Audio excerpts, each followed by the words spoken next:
Thank you.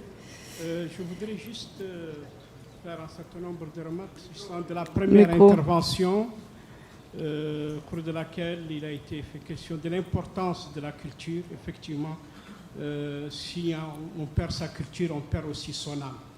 Et il y a des violences, effectivement, à l'endroit de la culture, de la différence culturelle.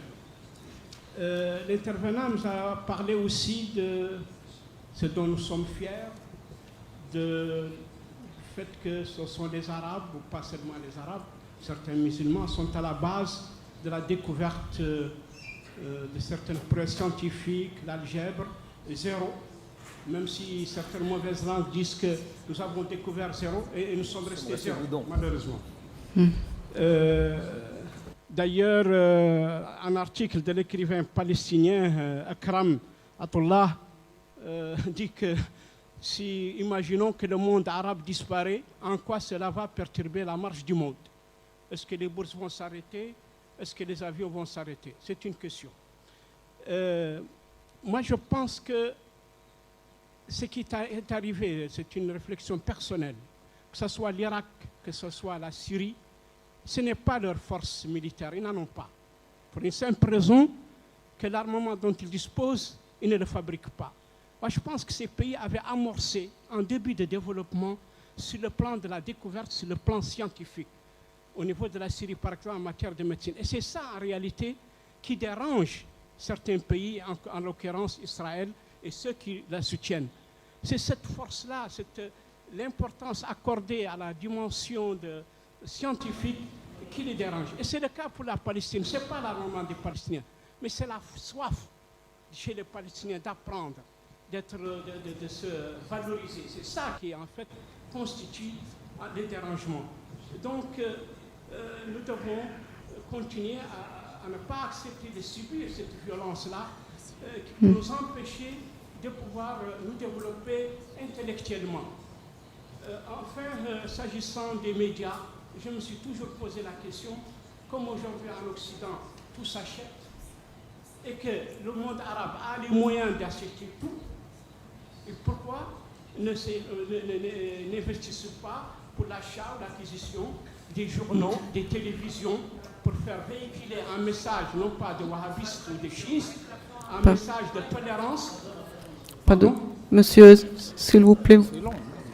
Donc, je veux dire que là, que le monde arabe, aujourd'hui, a la possibilité, avec ses moyens financiers énormes, qui sont bloqués dans des banques étrangères, d'acquérir tous les journaux, les télévisions, pour véhiculer un message de l'islam, un message de tolérance, pas de wahhabistes ni de chiites, mais un message d'ouverture, un message de fraternité.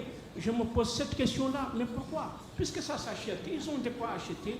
Je pense que vraiment, là encore, malheureusement, on est passé à côté. Merci. Okay. I would like to remind our subject processes of violent radicalization. I would like to welcome very concise contributions to this subject, please, either referring to an individual level, why do people become radicals, extremists, or to a social level or political level. So please, I would like to welcome such kind of contributions. Please. Hola, buenas tardes. Soy Ibrahim Miguel Ángel Pérez, de la Asociación de Musulmanes contra la Islamofobia. Me han gustado mucho todas las intervenciones, creo incluso que están relacionadas en lo que a nosotros como entidad nos preocupa.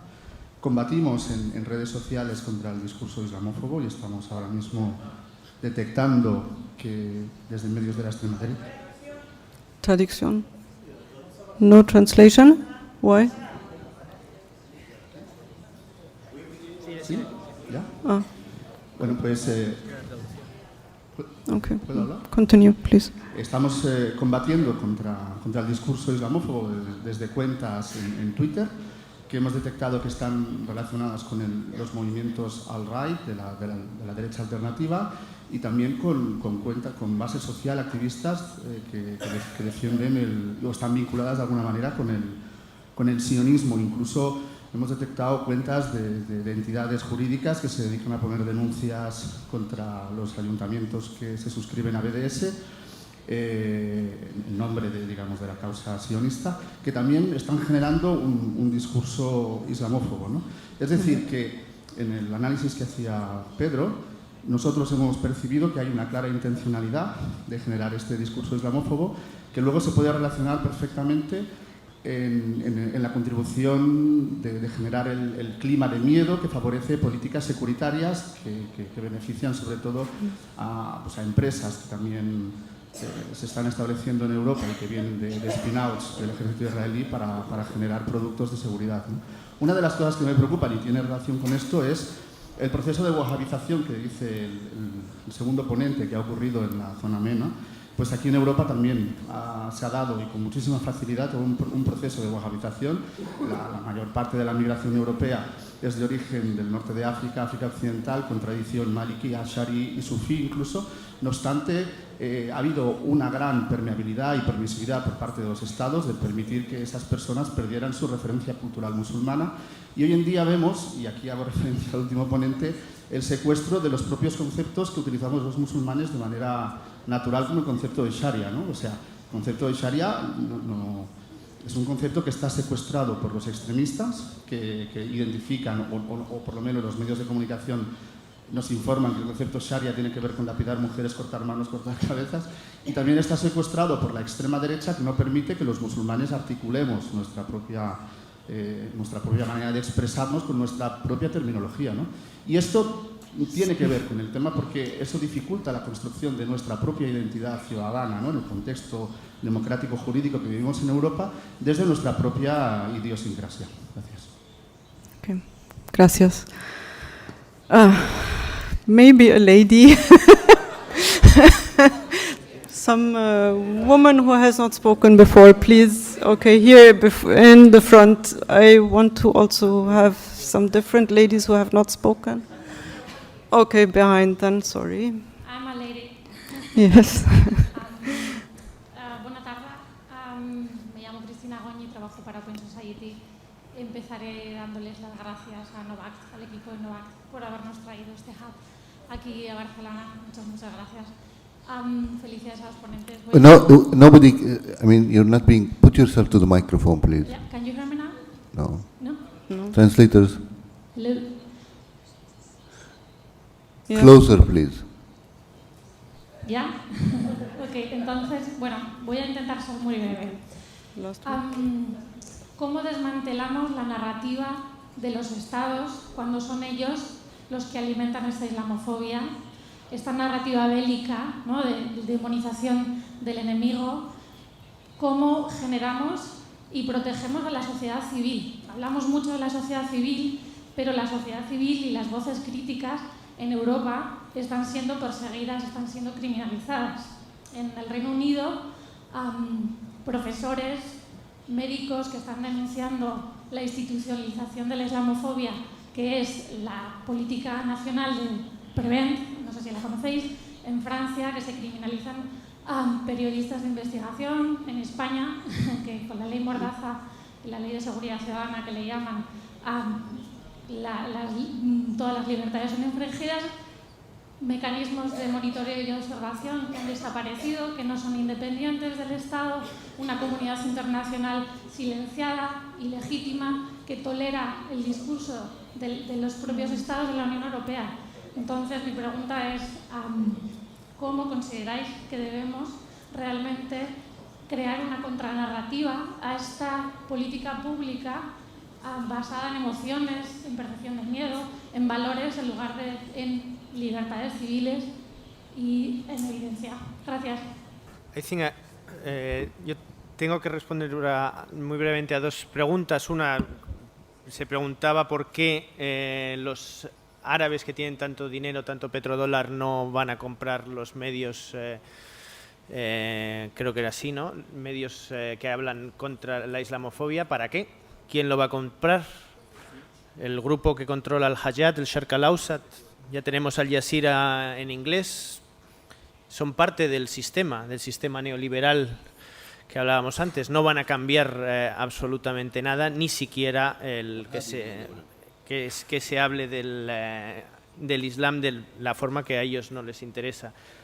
Sobre la contranarrativa, pues podríamos empezar, como discutíamos ayer, en llamarla narrativa alternativa, si queremos, porque ya la contranarrativa está muy centralizada en lo que se está intentando hacer contra el mensaje de Daesh o de grupos extremistas, pero por supuesto que basa, desde mi punto de vista, no solo en los medios alternativos, que es una parte creciente, pero sigue siendo minoritaria, y por esa campaña, esa concienciación social al final de que hay ciertos discursos que no son aceptables, igual que no eran aceptables o antes se aceptaban hablar de inmigrantes ilegales, de lenguaje machista en los medios, pues hay que crear conciencia, y eso sí que nos corresponde a nosotros como sociedad civil, como actores de la sociedad civil, tener un papel de vigilancia y de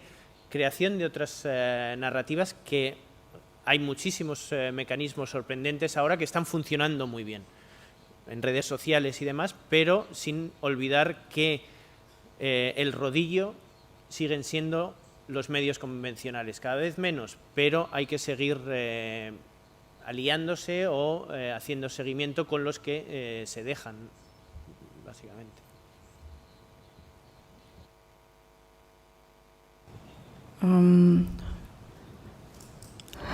Anybody else would like to respond to any of the comments that were made in the audience? Yes, we still have some time. No?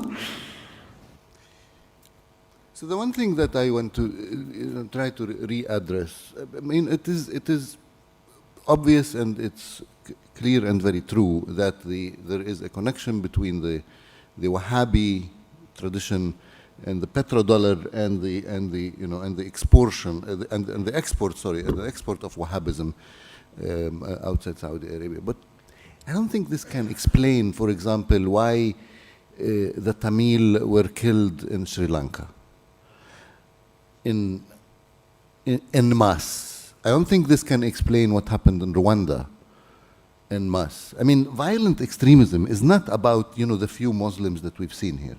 Again, the fact that we have been alerted by it, by things that are related to Wahhabism, that happened, say, in Europe, etc., is not enough or sufficient at all to try to understand the phenomenon. The phenomenon is global, just as the market. And the actions that have been taking place, I mean, look at India, look at Africa, look at the Pakistan, look at Afghanistan, look at, many places, the whole Middle East, many places where people have been killing each other, bombing, doing this, that, and the other. Before we invented the term violent extremism, it doesn't put them outside the history, though. It means that when we have to analyze these situations, we have to start there. It's not a happening of today. Everybody is in agreement that this is not new. Everybody is in agreement that this has been happening, for a long while now.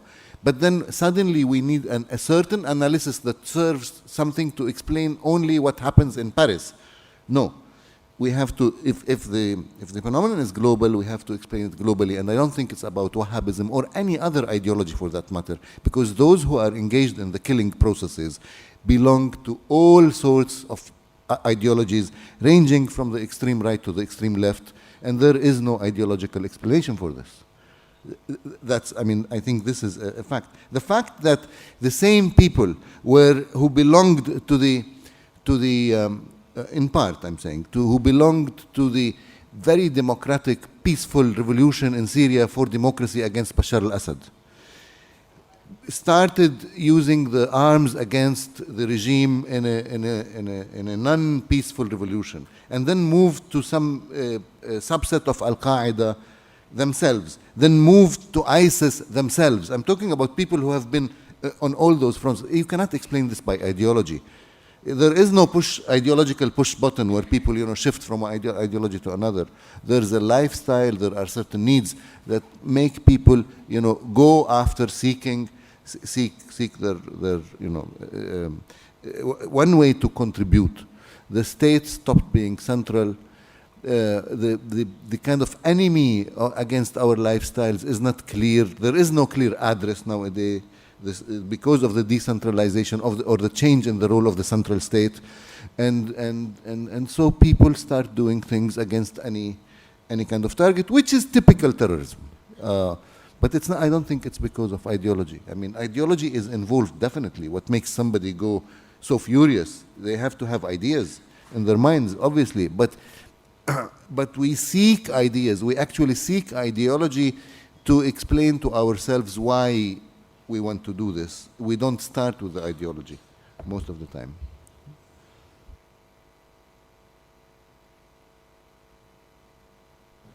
Oui, juste pour réagir à une remarque concernant l'identité arabe dominante dans la région et le fait qu'ils se sentent fiers, etc., du passé, et que cela aussi pousse beaucoup de gens à refuser la domination externe. Seulement, la fin de la guerre froide va renforcer ce sentiment et va le focaliser sur l'Occident, y compris quelques valeurs universelles qui sont associées à l'Occident.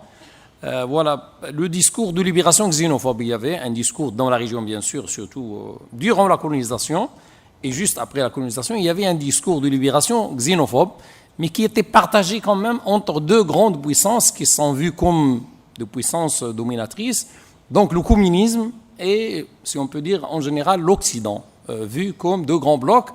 Mais pour le musulman moyen, il y avait quand même le premier ennemi, c'est le communisme, parce qu'il y a l'athéisme. Et on a vu comment, après la fin de la guerre froide et donc la disparition de l'Union soviétique comme puissance communiste et donc athée pour le musulman moyen, on voit cette transformation, cette évolution dans Al-Qaïda elle-même. Al-Qaïda est née avec le soutien de l'Occident pour lutter contre le communisme qui touchait donc le monde musulman à travers via l'Afghanistan.